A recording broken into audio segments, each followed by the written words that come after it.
live and direct from the new planet Earth. Where pandemics are plenty, but the girls are still pretty in fashionable dresses. You know what I'm talking about. Where ignorance is bliss. You ain't gotta give a damn about no code. Tell me who unleashed our animal instinct. Why the op standing there tickle pink? Have a drink, walking them up liquor. Shot of poison, one thicker. Somebody got some explaining to do. And the classic man is a danger to you. And me too, tatted on my forehead. Go home, go to bed. I dread something we get this way come. When the family unit is overrun. When the structure is undone. Some new concoction. Now I walk softly and carry a big stick. Original gorilla in the midst. Welcome to another edition of the Franchise Podcast. I'm Joe Arrigo. With me is my brother TQ. Yep. We in the building, baby. Playoff time. Oh, yeah. Are you ready? Are you ready for the game? You see me, don't you? I know. I admire that. I'm on right now. Lakers, Warriors. We'll get to that in just a minute. Let's start, though, with a recap of the draft. The Raiders had what I think, I don't know if you agree, I'm pretty sure you do. They had a really, to me, it's a very solid draft. I think so. Yeah, I think so. The excitement, for lack of a better word, of the Raider draft was non-existent. Those are good drafts. Yeah, exactly. It was smart. I was trying to reserve my feelings for the new regime until after this. Okay. Right? It was a lot of things that happened over the season last year that I saw from training camp all the way through where I felt like we was fixing something that wasn't broken. That was kind of my feeling. And then, but I said to myself, all right, I got to give these guys the benefit of the doubt. Raider Nation has to give them the benefit of the doubt because they've been winning. They won for a long time. They come from a winning tradition, a dynasty. So, you know, just for a little bit of benefit of doubt, we had to get to the draft. And once the picks started coming off the board and I started seeing how they were building guys who I feel are going to play this year, a lot of these cats. And I've said it from the middle of the season. We need depth. Raiders need depth, man. There's a lot of things that I said this before too, that I see with the camera in my hand on the sideline that you're just not privy to knowing from being up in the press box or watching on TV or whatever. You hear things too when you're down there, right? You hear a lot of stuff, man. It's like even just the way a guy talks in the first quarter as opposed to the way he's talking at the end of the third quarter when he's exhausted, right? Yeah. Some of our best players, especially on defense, at the end of the game needed a blow. You know what I'm saying? And I'm not saying that's a lack of conditioning. I'm saying it's just not we didn't have enough bodies that could come in and do a serviceable job in the position they were supposed to. Let's start off with the first pick, Tyrese Wilson. Yeah. Now, there's a reason why he slid a little bit. It's a foot issue. And you know what? If I'm the Raiders, and it's one of the things I love about when you draft somebody, like you can get in there and get the medicals yourself and really see what's going on. You know what? I think they need to be cautious, and I think if at any point something needs to be done, you get it done sooner rather than later and get them ready for the season. And Wilson, I think, is a guy that comes in, and we talked about it last week, gets to the quarterback. Yeah. And here's the thing, a Raider Rock, got to give my guy Raider Rock some love. He kicked it with us Friday and Thursday night a little bit. We ran into him at Barcode on Friday. Yeah. Right, we just missed Charles Woodson. When Cody told me, I was low-key pissed that we missed Charles. Shouts out to my boy Graf. Got Charles Woodson on their show. Yeah. Right before we got there, it was a good show too. Shouts out to y'all. So Raider Rock said that the new nickname has been the Albatross for Tyrese Wilson. And I don't like that. If I'm a Raider fan, look, the first thing I thought of when I see him, because you got the Condor on the other side, right? Oh, that's where this Albatross thing comes from? Yeah, the Condor. I think you call him the Reaper because he's bringing pain and death and destruction, and he's long. He's like, I like that. Infinite arm space. So for Raider Rock, Wilson's new nickname, Raider Nation, tell us what you think, the Reaper. You got to see what he's going to do on this field. Tell me about this foot. Like, I've only heard bits and pieces. Like, how bad is he? He's going to have surgery or what? I don't know. I don't know if he's going to have surgery or if he has to have surgery or not. But if he does, it's something that I think would be good to get it out the way early. Yeah. And what it does, and not to jump too far ahead, but it gets another guy maybe a little more looks, and that's undrafted free agent from UNLV, Adam Plant Jr. He can get a ton of time and a ton of reps, which again, you want another long guy that looks the part. Well, that's been APJ since he arrived at UNLV. Yeah, for sure. So for sure. I think that, again, you talk about depth. Now you got Chandler Jones, you got Wilson, you got Crosby, you got APJ. I mean, it's look, man. I believe it's all about the defensive line.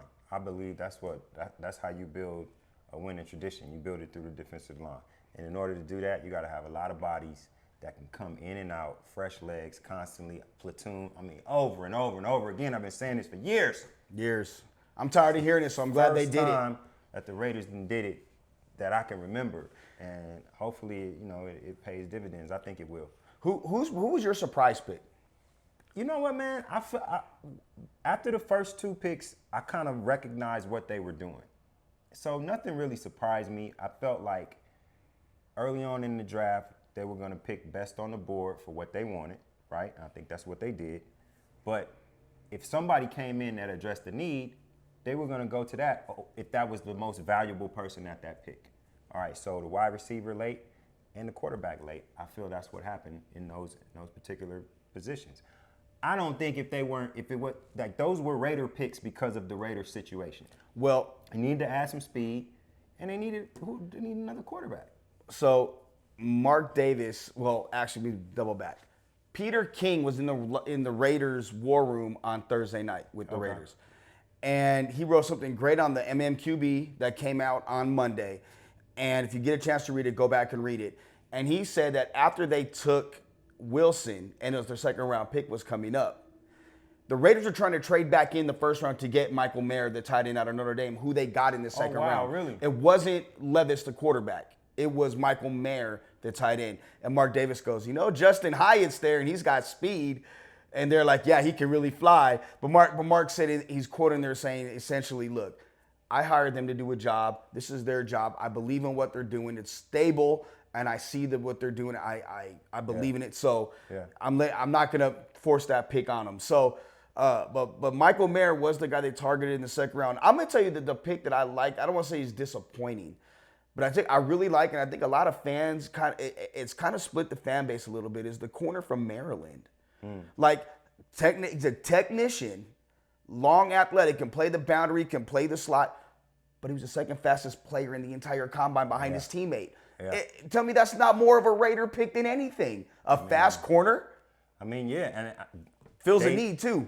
This is my thing with the corner position. I didn't feel like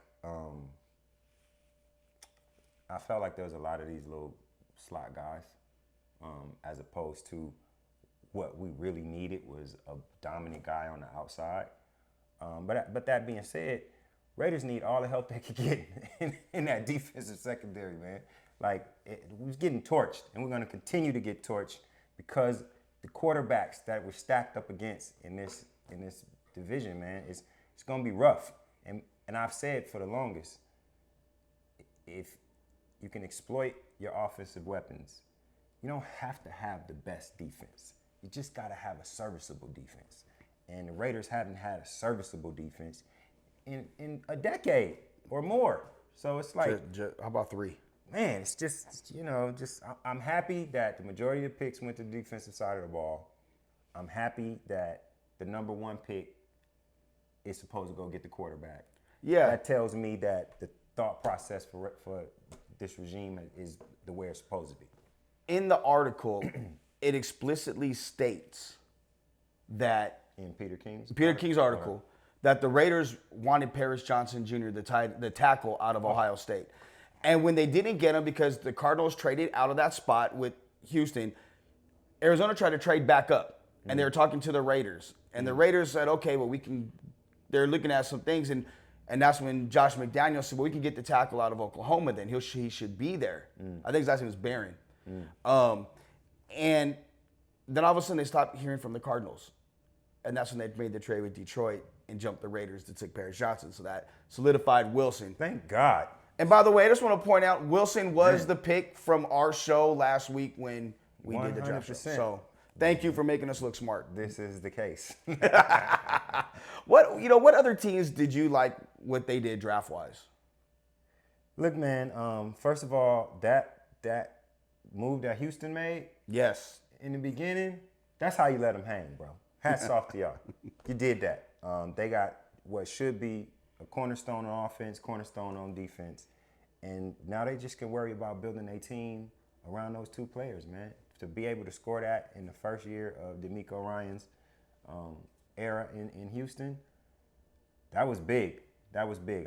That really surprised me. And then, listen, man, the whole NFL should be ashamed of themselves for letting the Philadelphia Eagles make out the way they made out. I mean the Philadelphia Bulldogs, because it's like Team Georgia. This is absolutely ridiculous. I don't understand all of these people who make all of this money and who spend all of this time doing all of this research, draft boards and mock drafts and all of this. You let Philly do that. Philly had what? Okay. Second best defense in the league last year, and you let them do this? Let me explain reasonings behind some of that. Explain, please. I'm all ears. Philly has a culture already built in place with veteran leadership and a head coach and a general manager that's about accountability, that doesn't take any crap from any player. Okay. The players don't run the team. Got it. So because of that, they could take chances on guys. So Okay. Jalen Carter, for instance, a lot of character concerns. How about this?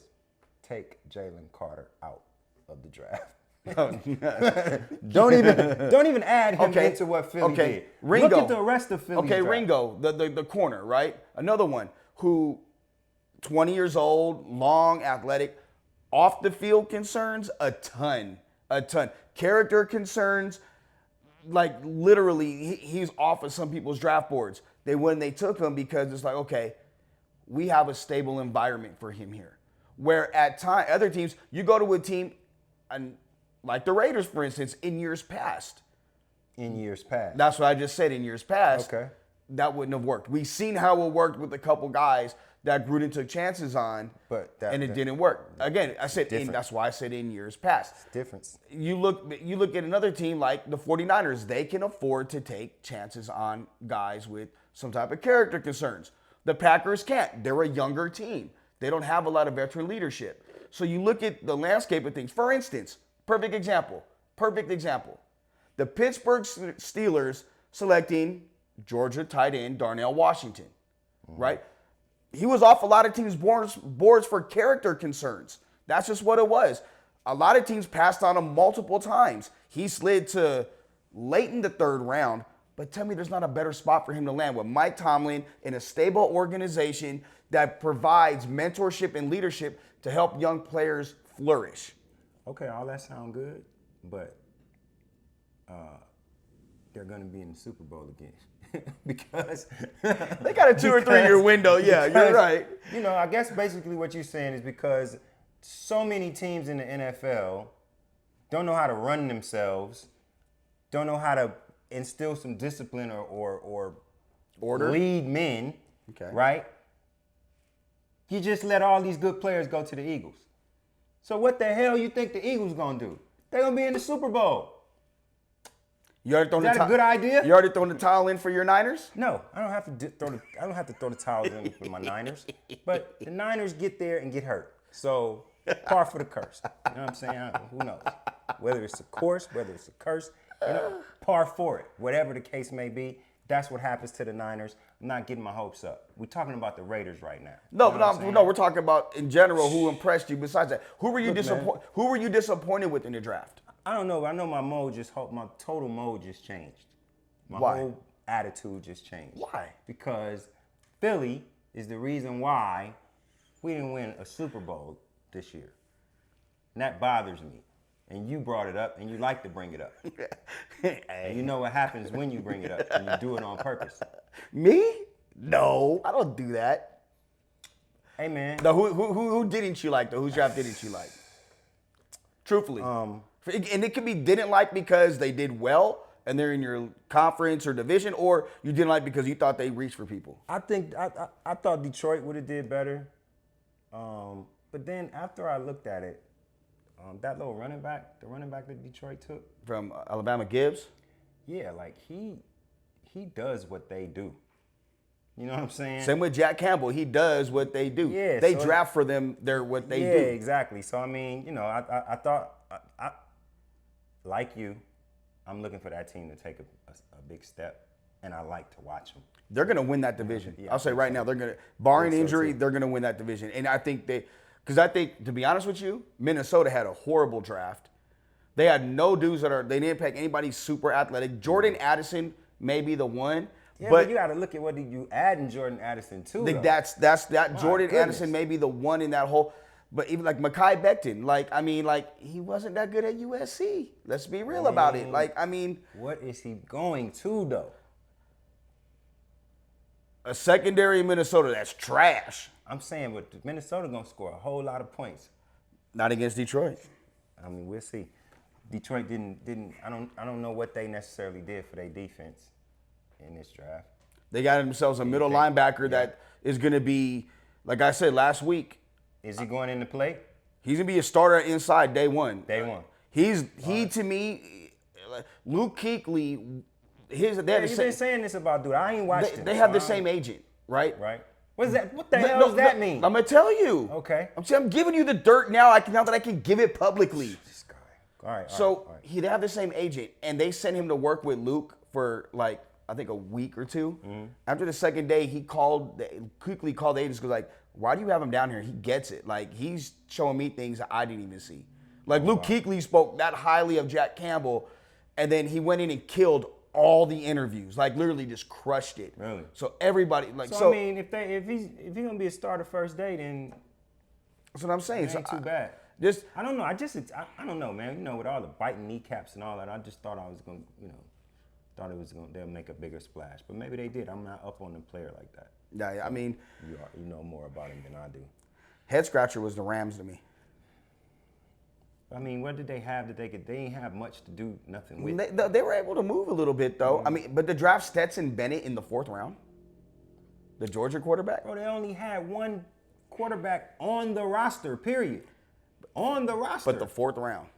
I mean, come on, man. Stetson Bennett. I mean, did he have a trash career in college or something? Stetson Bennett beat some hellified teams. No, but What do you mean? No. But what? He's a winner. And he went to Matthew Stafford.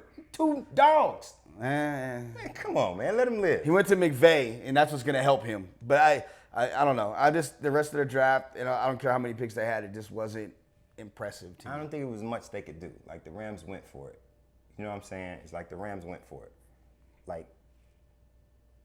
I think Rams fans need to be realistic.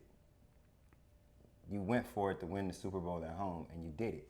Get over it. You ain't about to bust a grape in Welch's backyard in the next 5 years. Have a seat. Enjoy your beautiful Welch's stadium. backyard. Hey, man, enjoy it. Enjoy it. Savor it. Going down in history, you won the Super Bowl at home. It's a wrap for that Rams madness. It's over. I also like what the Panthers did. You know what? I thought that Bryce Young was going to be a product of wherever he went. Really? That's why I didn't necessarily not real high up on him because of that. Now, if a guy like him was going to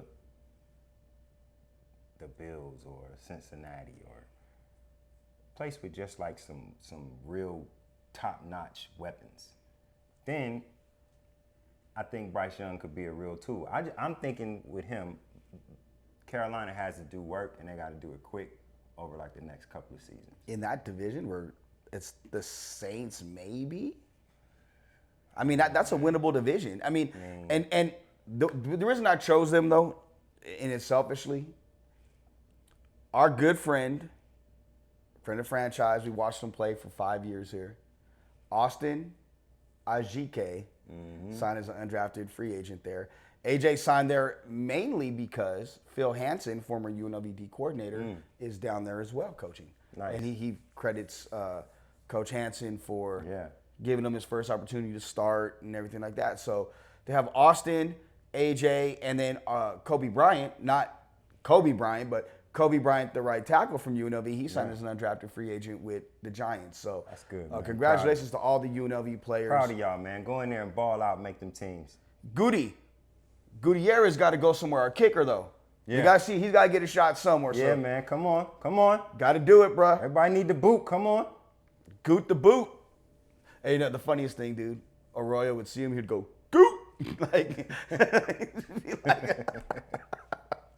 you know what? I want to see Goot. I think he should go up to some team that in the land of cheese and compete up there because they need a kicker. Plus, the GM is also Goot and Goody Cunts, and they call him Goody, so Goot and Goody. Man, he always sneaking his trash team. They had a great draft, too, but I'm not going to say anything else about that. Yo, I'm a protest. I'm going to go on strike. Always sneaking Wisconsin. This is Las Vegas. This is not Wisconsin. We don't have to talk about the Packers on every damn show. You know what I'm saying? I didn't mention them last week. What about your draft? How was that? We don't care. Don't worry about it. I loved it. Loved it. I know other people loved it, too. Man, y'all did all right. Did okay. Oh, man, it's snowing in hell when he says that. You did okay, but you ain't got no quarterback, so it is what it is. I can't wait for Jordan Love to start torching people. He's not about to torch anything. Not about to gonna get his kneecap bit. You know what? The Lakers. Yeah, man, enough football, Yeah, man. let's get to the Jeez. Lakers. The Lakers Warriors face off after the Warriors won a tough Game 7 against the Kings, a tough series against the Kings. I was disappointed in the Game 7. I thought it'd be, the first, up to halftime was a 2-point game, and then it just seemed like the Kings just said, okay, we're not going to rebound and play defense anymore, and we're going to miss easy shots. And the Warriors went on a run. Steph Curry hit for 50 on 40 shots. And, that's great. Oh, there you That's go. great. Dropping that in there. You done dropped that little part in there, huh? 40 shots, huh? Did he not? I mean, what are you saying, though? But what are you saying, though? He's not the greatest point guard ever. Oh, come on. I mean, maybe he's a tad, he's changed the game, but maybe he's just a tad overvalued. Just a little bit. Not a lot. Just a Steph little bit. Curry is overvalued. In the perception, maybe. Don't just the a man little got 4 rings? Man got 4 rings, don't he? bit. So Robert Horry got 7. Bro, listen. Steph Curry is not the best point guard ever. Agree. Absolutely not. But to say that he's overvalued, you're out of your mind. I'm not saying he's overrated. I'm just saying, Overvalued. you know what? I appreciate him. worse. No, it's not. Yes, it is. No, it's not. No, not at all. Overrated is a bunch of hype. I think overvalued. Look, what I'm saying is, what I respect about Curry, he did it last game. He gave a really good speech prior to the game, basically telling the guys, get on my back, I'm gonna carry it. I respect that. Respect that fully. But he only can do that because he can do it, though. Well, no, and I'm not saying that he's no good. I'm just saying What are that. you talking about? All I'm saying is, I think you're a hater. no. What are you talking about? I don't live in the moment. What moment? The This moment man's is been doing these moments. He hits for- these moments been happening for over a decade. He He hits, ain't got 4 rings. He hits for 50. All of a sudden, he's the greatest point guard ever. No, come on, hold on. You didn't hear about. Has anybody from franchise sports media said anything about Steph Curry being the greatest point guard ever? In this room? Has anybody on In this franchise room? No. Period. Has any who? There may be Who? one. Where? Where is he? He just left shooting the main event. I doubt it. We don't do that kind of stuff. I don't know none of us that do that kind of stuff. I think Kaylua. You think Kalani believes? I think he can make the argument that he is, because he also makes the argument that Michael Jordan ain't the greatest. He's not even top 10. So I'm just saying. Not even top 10. That's what he said. That's what he said. So when it comes to Curry. All right, I'm gonna retract that question. Yeah. Okay. See.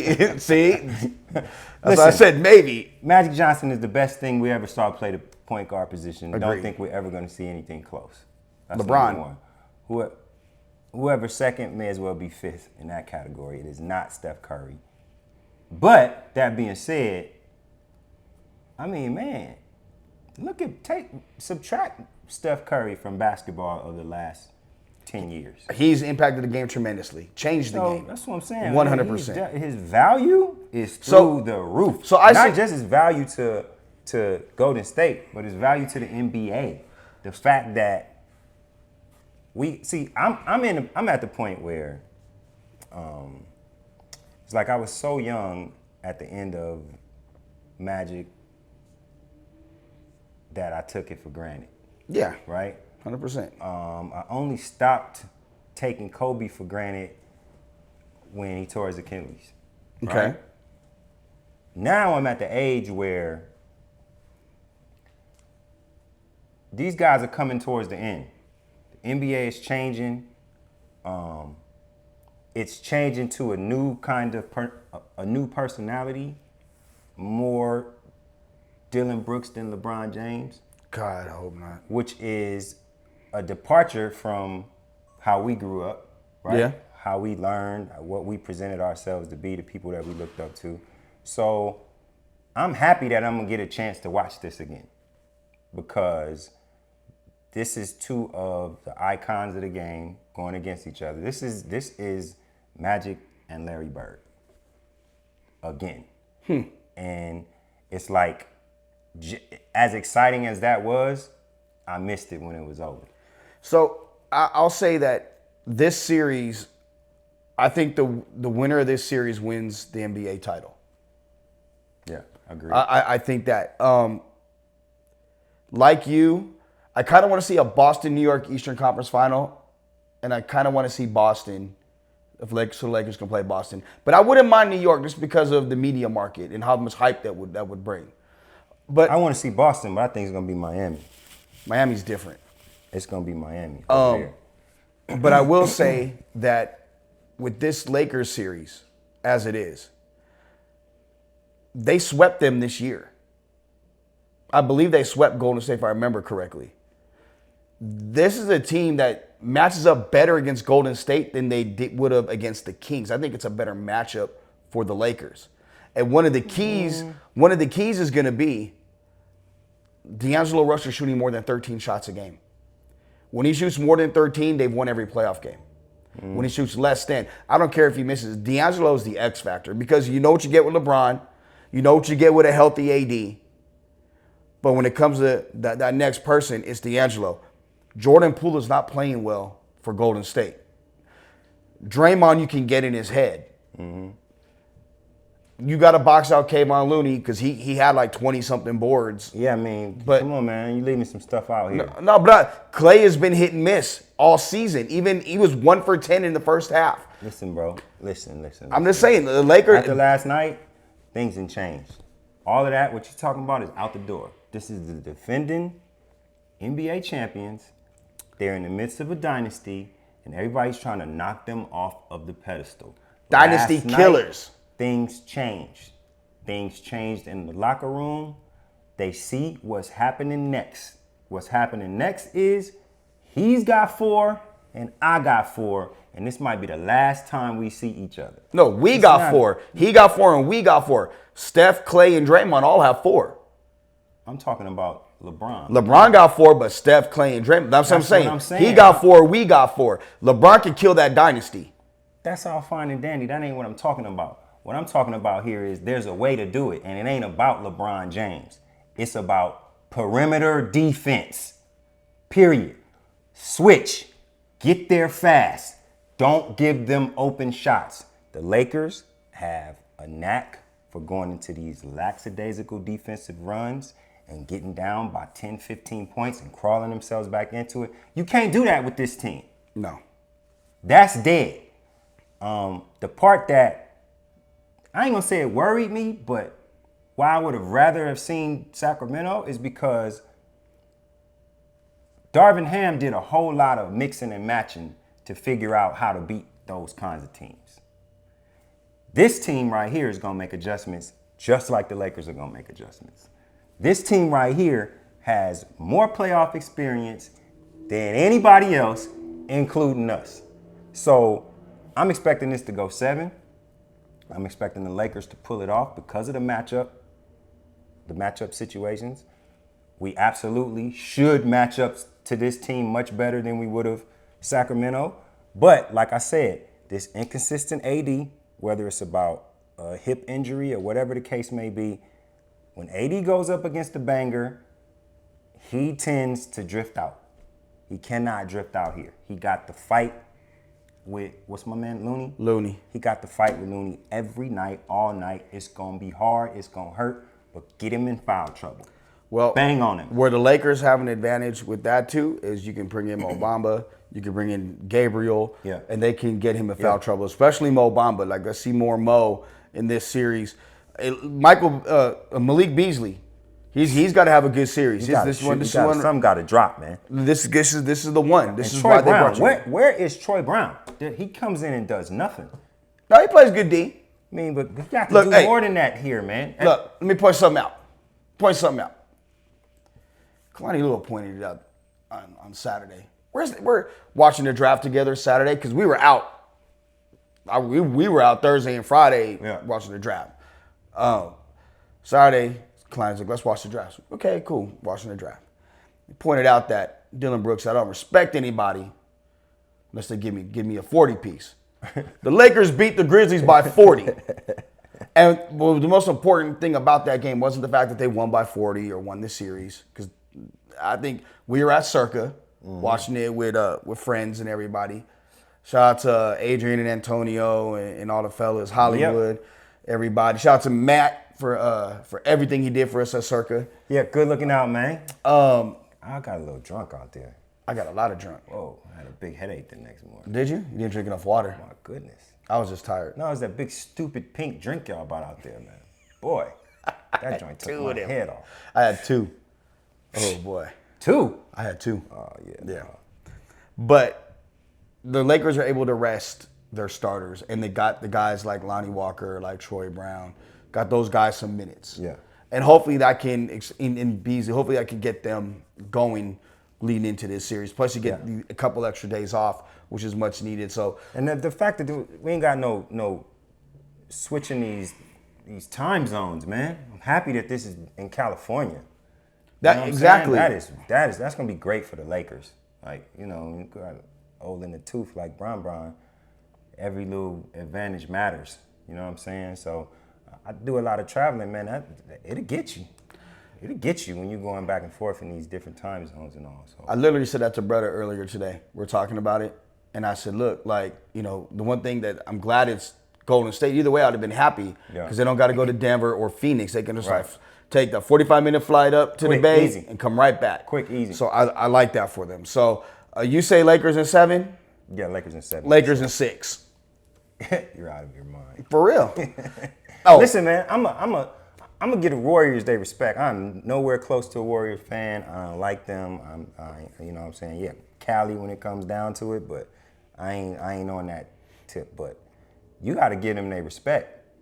You have to. After that year last, you know what? That championship last year for me, you know what it did for me? It was finally when I bowed down to Michael Jordan after the flu game, and I was like, man, this dude, you just got to give him It took you that long? Yeah, it took me that long. I was a hater.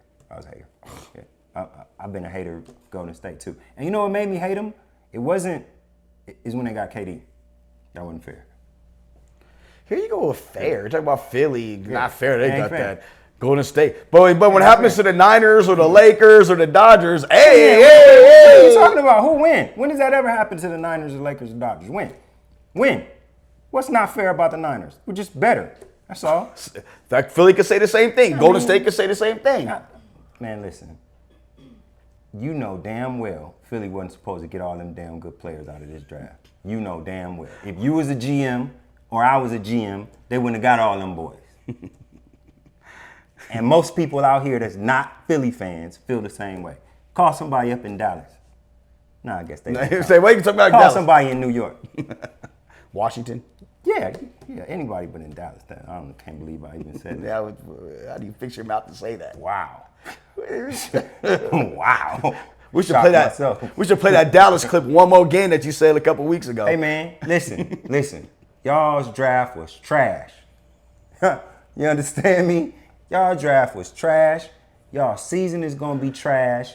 Y'all season is always trash. You're not going to no Super Bowl.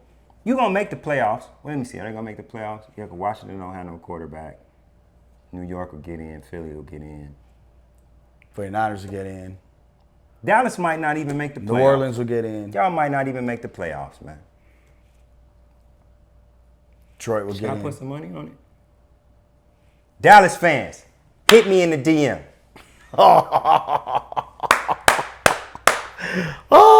Yeah. So Curveball. But they did have the best draft moment when they drafted their scout's son. Oh yeah, that Deuce was Vaughn. cool. That was Cool. That was a cool moment. That was cool. All right, so Cinco de Mayo, Disappear drops. Yeah. So I had New some single, baby. I had some time to think. Did you? Yes, believe it or not. First time for everything. I know, right? It's tough. Give me a headache. That's why I don't do it. But I started thinking about Disappear in this album, and you know, what about this album and the creation of this album for you has been the most challenging aspect of everything, of this album? Challenging. Well, I guess picking songs really, because I just been recording for a long time. Like I started recording a project over COVID. You know what I mean? And I think I said this earlier, maybe last season. It's like the world was changing as I was writing, and then I even had, I had this ear problem going on at the same time, so I had to kind of push through that, write through that. So just a bit of a different experience, man. Every time you make a new project or you set out to make a new piece of art, there's always going to be life circumstances that kind of come up and become a part of the creative process. So this time around, it was literally physically what I was going through with my ear. It was just how the world was changing with all of the just political beef that was happening last year, 2 years ago, 3 years ago, the George Floyd summer, all of the protests that was going on, even down to the abortion rights and all of the rest of this. It's just so much floating around to take impressions off of. So, like I said, I started the album out in a totally different way from the way that I ended it. I felt like it went from one extreme to another. At the beginning, it was so much going on with like police brutality, and Trump, the election, January 6th, and all of this. That's kind of what I was writing. I was writing angry revolution music. But then I'm saying to myself, did I just put that album out? You know what I'm saying? So, and then I started changing in my brain, just like, all right, let me just delve off into just music, right? And then started did a couple of love songs, did a couple of ballads. The vibe got lighter. And then I think when I turned the corner here over the last couple of months is where I kind of meshed them both together. So I think that Disappear in itself is just about escaping from the noise. Like, we got a lot of noise, man. Like, like the world is at an all-time noisy. So, like, we have to find ways to stay in control of our peace. And a lot of times, the biggest peace invader is your phone. So you say that, and you have a ton of other projects you've worked on. Mm-hmm. What makes this one different? Since it was starting down the same path as Revolution. Yeah. Like, and because when you had just said that, things happen in a project. Was that the case when you did Paradise after Static Major passed away, right after producing some tracks for you? Partly. Yeah, partly. I just think I've always just been a product of what I was going through. And, if you look at my first album and what I was going through at the time, well, I mean, damn, I was 18, 19 writing that stuff. Some of them stories that I wrote about there happened when I was 15 years old. You know what I mean? So you're in a whole different existence in your life as like an adolescent in Compton, California in like the 80s and 90s, as opposed to now, like I'm a dad. Like, my son is 21, literally have a kid that was the age I was when I dropped my first project. You know what I'm saying? I also got an 8-year-old daughter who's a dancer. So it's like the world, life is turned upside down here. So I think that this new album, Smoke, I think it's just a testament to the life that I've been living, man. Like I think that there are a lot of people within my fan base that are our age. Yeah. We going through the same stuff. Man. Everything that I just talked about just now, they going through it. So here we addressing it.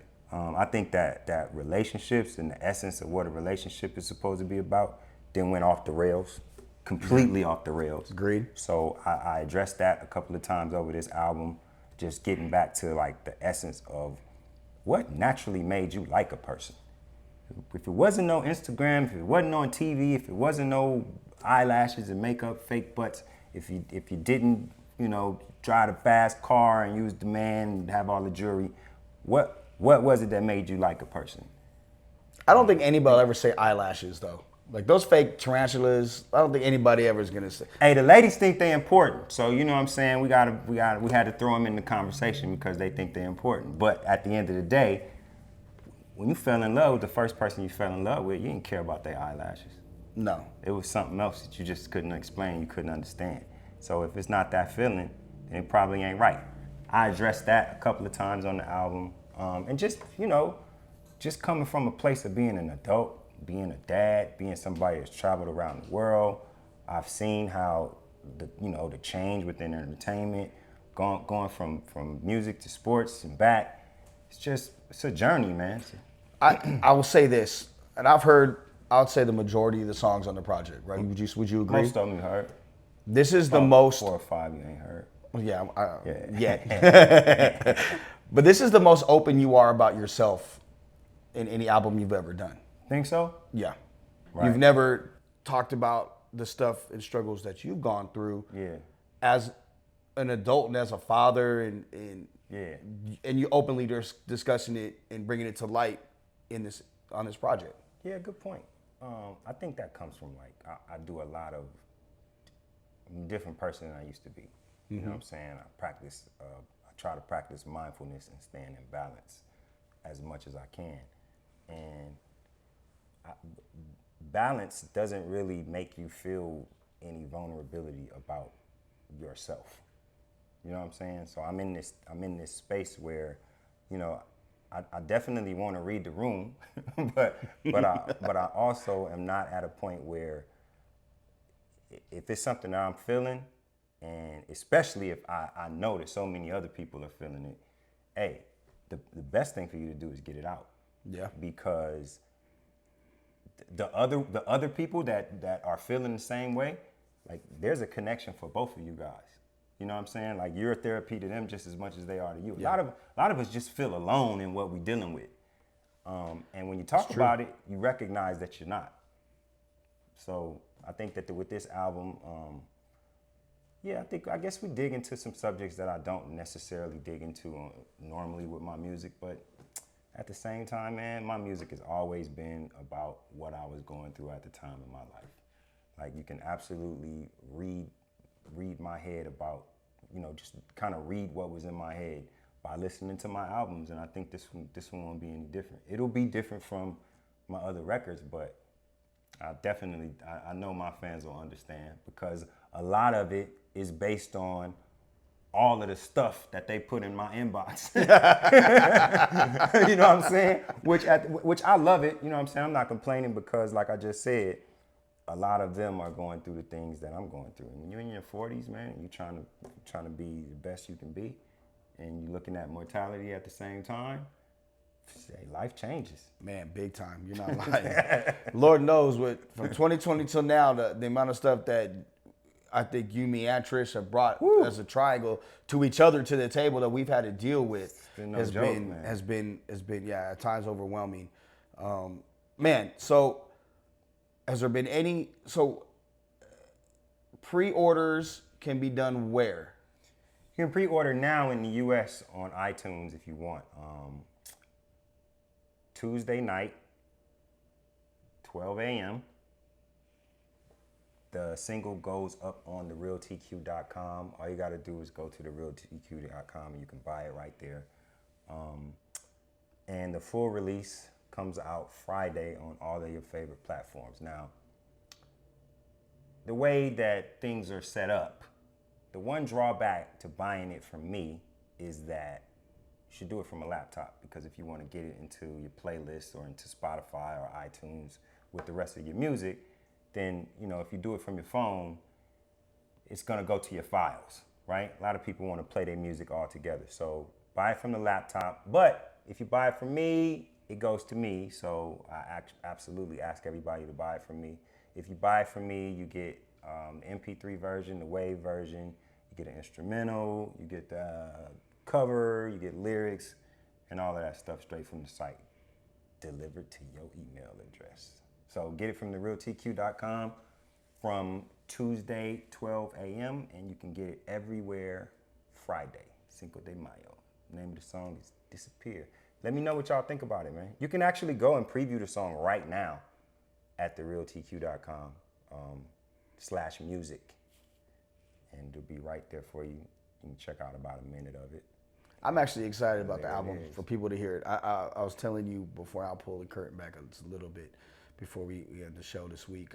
My nephew Boodums was talking to me Friday, FaceTiming. He's lives down south now and lived with me for years. It's like a son.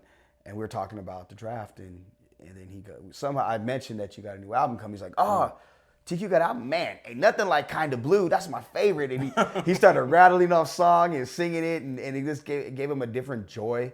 And he never forgot the time. Again, like before the album came out, you and I did a radio hit in California. Yeah. And you dropped me off at we were at there was a hill that my nephews and my sons would run to train. And you had a bunch of CDs in a box, and you gave him one. And he actually on the phone was like, you know what? I gotta go on iTunes right now. He downloaded it on iTunes. Yeah. So I mean, stuff Much like love, that, man. But it you know, you've always been that way with your fans. Yeah, for sure. Like, you know, when you go, my career was opposite from the way it normally goes for people. Normally, like, you do your independent run and then a major picks you up. Mine was opposite, where I started with a major and then went semi-independent with Cash Money and then fully independent with myself. And I think what it did was, it's like I never would have had the type of money to promote myself that Sony and then Universal for Cash Money afforded me by being on those labels. And what that did was build me a fan base. Yeah. You know what I'm saying? A fan base that I could connect with. And then when I went off on my own, they went off with me. You know what I'm saying? So it gives you the opportunity to just build long-standing relationships with your fans. Like, man, I got fans that, like, I remember when they graduated from high school. I remember when they fell in love. I remember when they got dumped. I remember when they got married, got divorced, first child. You know what I'm saying? And they still support me. And I try my best to support them. Like, the most fun that I have these days, it's not even the shows.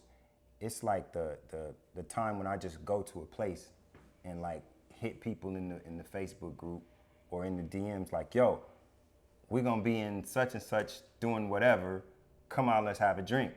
It's just been times where I'm just somewhere in Europe or just somewhere on Earth, and that thing happens. And it's just like 5, 6, maybe 10, 12 of us. And we just get wasted, party, have a good time. Ain't no performance, ain't none of that. It's just we finally get to connect with each other. And, like, I don't know how many artists are in the position to be able to do that. Well, maybe we do that in July, though, when we go down to San Diego for Wrexham Man U. Yeah, that sounds like a plan. So we got a Wrexham fan over here for all my peeps. And they got promoted. Yeah, they did. Ryan Reynolds, Rob McElhaney, everyone with Wrexham, congratulations, man. I'm so proud of you guys. Yeah, so we're going to go down to San Diego in July and watch y'all get y'all ass whooped by the great, wonderful Manchester United Red Devils.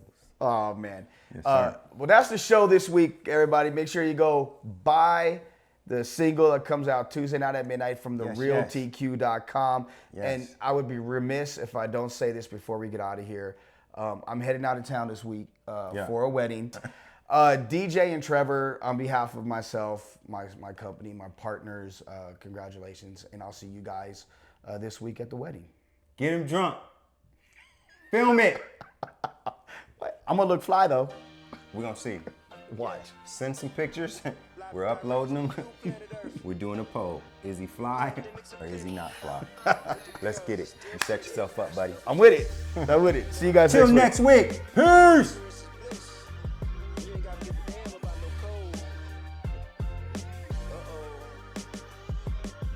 Tell me who unleashed star animal instinct. Why the op standing there tickle pink? Have a drink.